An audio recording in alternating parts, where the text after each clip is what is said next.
Celebrities.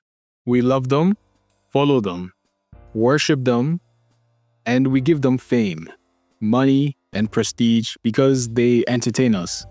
They sing, they act, they stream, they dance. And in return, we give them trust, attention, obsession. They live lives most of us can't even imagine living.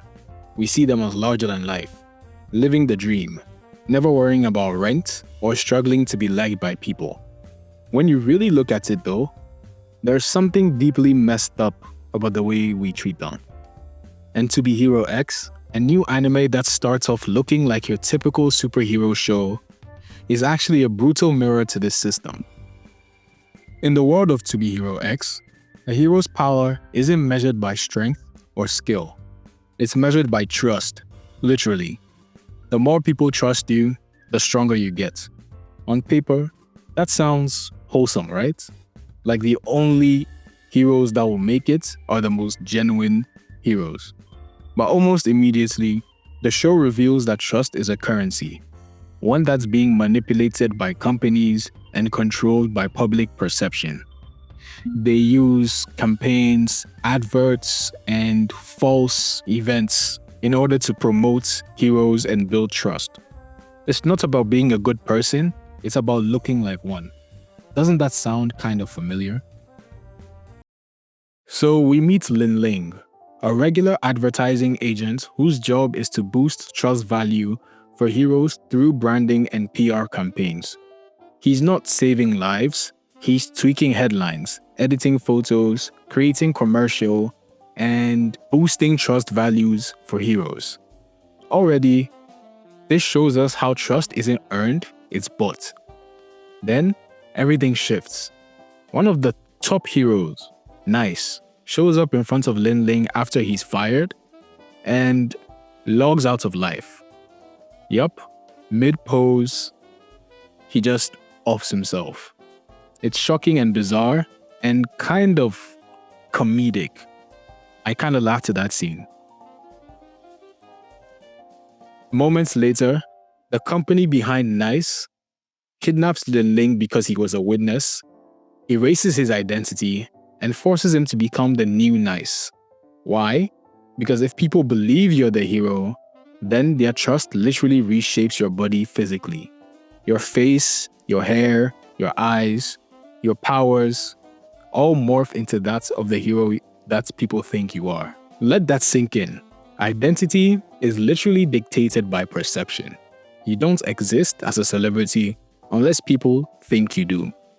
This is a metaphor for how celebrities are treated like replaceable masks. Since they just give us entertainment and we don't really care who they are on the inside, we only care about the role they play for us. They either make us laugh, they either make us angry, they either give us great performances in movies, and the second they stop serving that role, we discard them and onto the next toy. Think about how quickly Hollywood churns out new it girls and hot guys every year. Right now, it's the Sydney Sweeneys and the Timothée Chalamets. And they're on every magazine cover, in every blockbuster movie. But the next year, forgotten. Consider what you're about to do, Paul Atreides. Silence! Why? Because people don't like them as much anymore. Or because they just don't look that good. They just didn't meet the fantasy of the audience. It's brutal, it's materialistic, but it's real. In the anime, Lin Ling inherits Nice's girlfriend, Moon. Except, plot twist, their entire relationship was staged for public image. Moon is literally stuck in this role.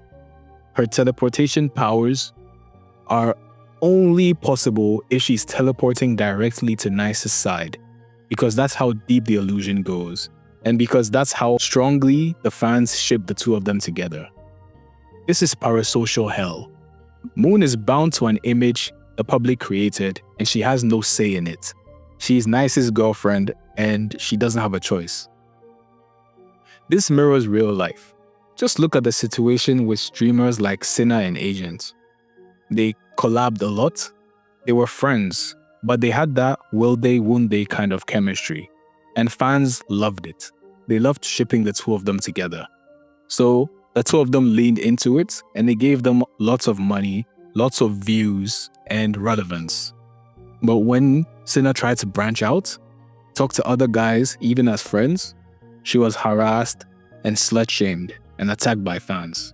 Now people are like, oh, you slept with this person, did you, or whatever. And I'm like, for me, I just don't want that to be attached to my name because I did not have any relations with my friends. Even when she begged people to leave her alone, they simply didn't. She was tied to a fictional relationship because fans wanted it that way. And she was lucky enough to be able to break out of that and still have a career. Most people don't get that luxury. Then we meet another hero, Firm Man. Dumb name, I know, but he became a hero by genuinely saving someone, holding up debris in a burning building, and people trusted him because of that. So he gained the power to stand tall, literally. I know that sounds good and all, but here's the problem. Since his power is standing tall, he can't bend. Not to sleep, not to rest, not even to tie his shoes. Why? Because bending didn't match the image people had of him. He wasn't allowed to be human anymore, but he was human. This is what happens when the image becomes more important than the person. Look at influencers like Corpse Husband. He gained massive popularity because of his deep voice that attracted teenage emo girls. Like eating food, drinking water. But when fans thought he wasn't as good looking or didn't match up to his voice or their fantasy, he lost support. So many of his subscribers left him when his photos got leaked. Not because he said or did anything wrong, just because he didn't match their fantasy. Even someone like Keanu Reeves, known for being humble and kind, gets held up as the perfect man. But that's dangerous, because if he ever makes a mistake, even a small one, that breaks people's fantasy of him, people will turn on him. The same way Firm Man lost his hero status the moment he showed weakness. Now, let's stop blaming fans for just a second. Because behind the scenes, it's corporations that often pull the strings.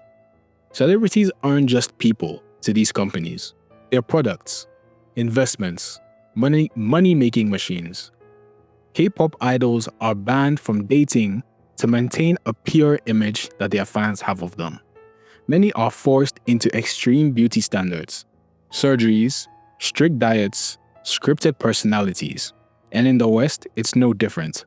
Social media stars have to maintain their brand 24/7 or risk irrelevance. They have to stick to a certain character that isn't really normal. And when they do want to act like a normal person, people get bored of them. Mental health?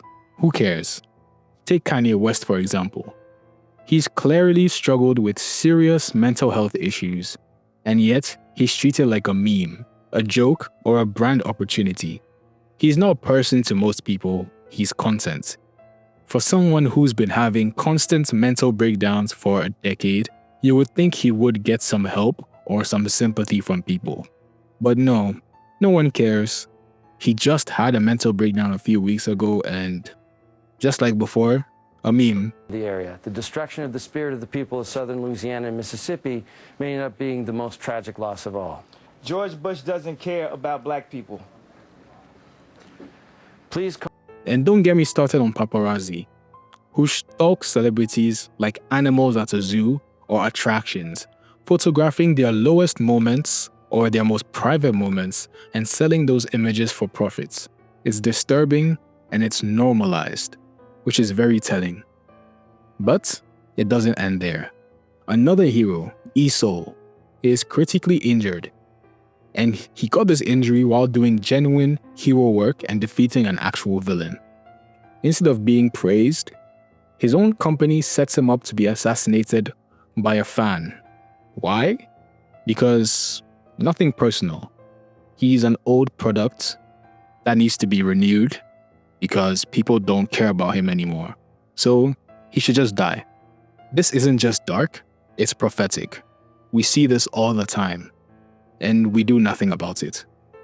It might not be as extreme as getting assassinated, but we see celebrities with a certain type of brand get discarded, have rumors spread about them, or have their careers intentionally sabotaged just because they are an old relic and they are not relevant anymore. So, what's the point? To Be Hero X doesn't just tell a superhero story. It exposes a system, our system, where people are only valuable as long as they're profitable, where trust is monetized, where identity is fluid and disposable, where fame is built on the shaky ground of illusion, dehumanization, manipulation, and unrealistic expectations. And it holds a mirror up to us, the fans. We love to blame celebrities when they fall short, when they get into addictive or depraved activities. But how often do we ask ourselves, what role do we play in breaking them and getting them to that point? Because they were normal people just like us before they got to the fame. We cheer when they rise, we laugh when they fall. We scroll past their breakdowns, we meme their trauma, and we wonder why they seem so distant and fake and broken, even though they have everything we would ever want. Maybe it's because we never let them be real in the first place, and we project our own fantasies onto them unfairly. And when they do break, when the drugs aren't enough, when they can't handle all the fake smiles, when they don't want to be a character that they don't like for the rest of their lives, and they finally reach their breaking point, well, this happens.